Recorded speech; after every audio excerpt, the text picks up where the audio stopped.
You know if you wise for Lagos, you know if you wise for anywhere. Where does one start to talk about Lagos, the center of excellence of Nigeria? Its history.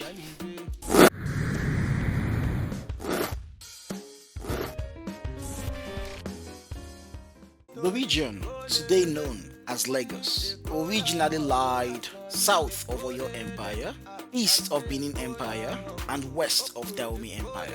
It was occupied by a riverine subgroup of the Yorubas called Awori.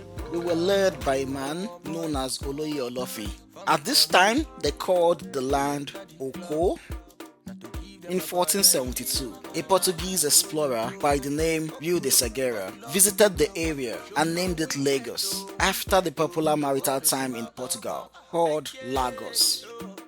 There are different stories about how Lagos came under the fold of the Benin Empire, but what we know for certain is that sometimes in the 16th century, Lagos became a war camp for the Benin Empire and it was renamed Eko. In 1600, an Awori chieftain named Ashipa helped in the capture of a Benin fugitive and he was rewarded by the Oba of Benin to govern Lagos. In 1704, the third Oba of Lagos, Oba Akinshemoyi, wrote a letter inviting the Portuguese and Brazilian slave merchants to Lagos for slave trade. It must be known that slave trade has existed in other parts of West Africa before then. In little time, Lagos overtook Ouidah and Port Novo as the leading slave ports in the Bight of Benin. In 1945, the first story building in Nigeria was completed by the Anglican missionaries. Later in the same year, Oba Kosoko usurped the throne from his uncle, Oba Akitoye.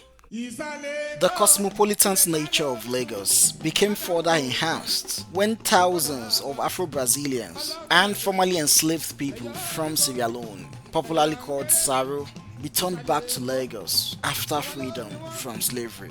Their names still ring a bell till date. Popular amongst them are the Darochas, Fernandez, Cardoso, Da Silva, Martins, Doherty, Salvador, Unsins, Macaulays, Vivos, Rhodes, Davies, Randalls, and a host of others.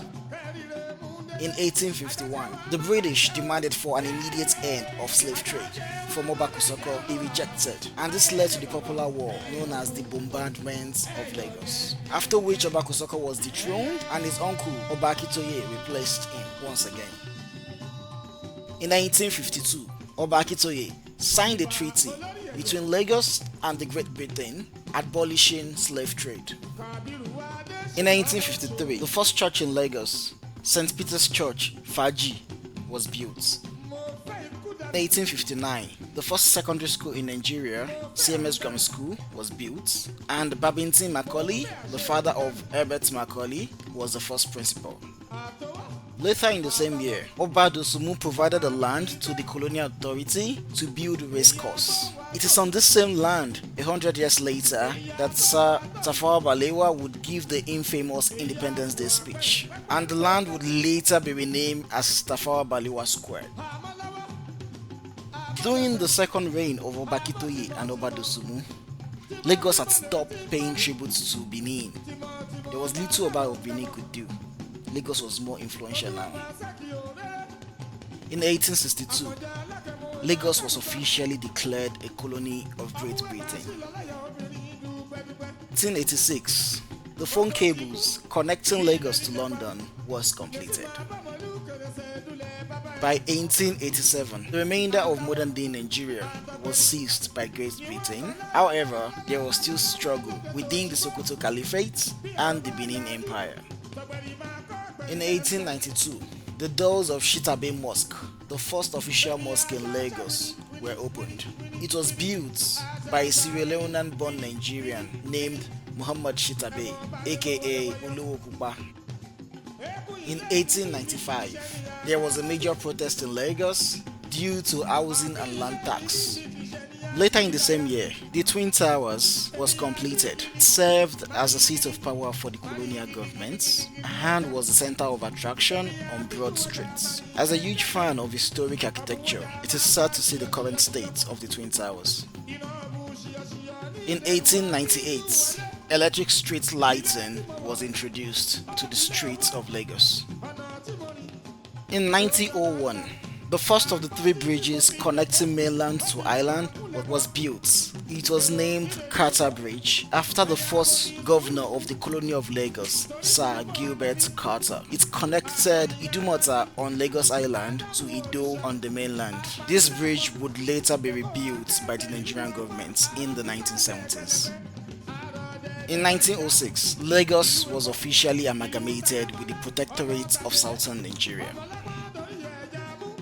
In 1914, the Protectorate of Nigeria was created after the amalgamation of Northern and Southern Nigeria, and Lagos was made its capital. Hi guys, we'll be here. Thanks for staying tuned. The evolution of Lagos is such that it has evolved from being a colony of Benin Empire to being a British colony to becoming the capital of the Protectorate of Nigeria. This meant that the population of Lagos kept increasing at a rapid rate, faster than was anticipated.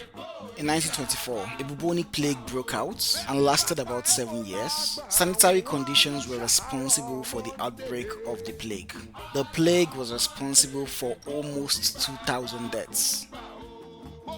In 1944, Herbert Macaulay and Nnamdi Azikiwe, who founded the National Council for Nigerians and Cameroons, an organization with the mandate of bringing all Nigerians together to demand for independence.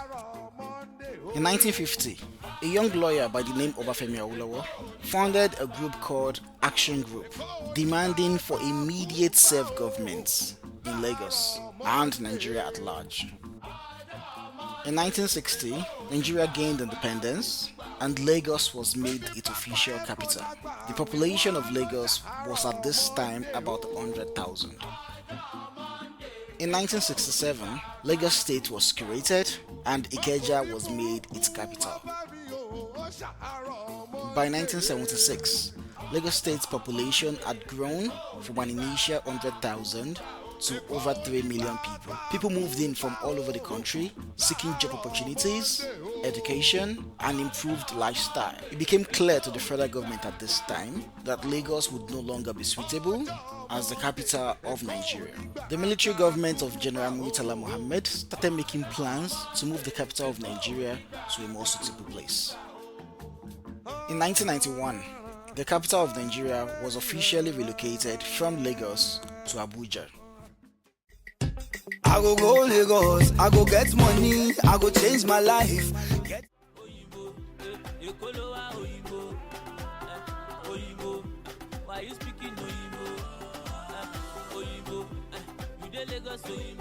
If you're looking to unwind, Lagos being a coastal city sure has a lot of beautiful beaches. Some of the beaches you should check out include Landmark Beach, The Good Beach, Tarkwa Bay, La Campagne, Moist Beach, Barracuda Beach, Oniland Beach, and a host of others.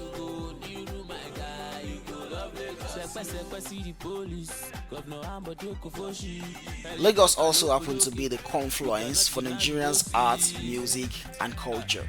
If you find yourself idle on a weekend in Lagos, some cool spots to check out include Thera Culture, Nike Art Gallery, New African Shine, National Theatre, and a couple of other wonderful places.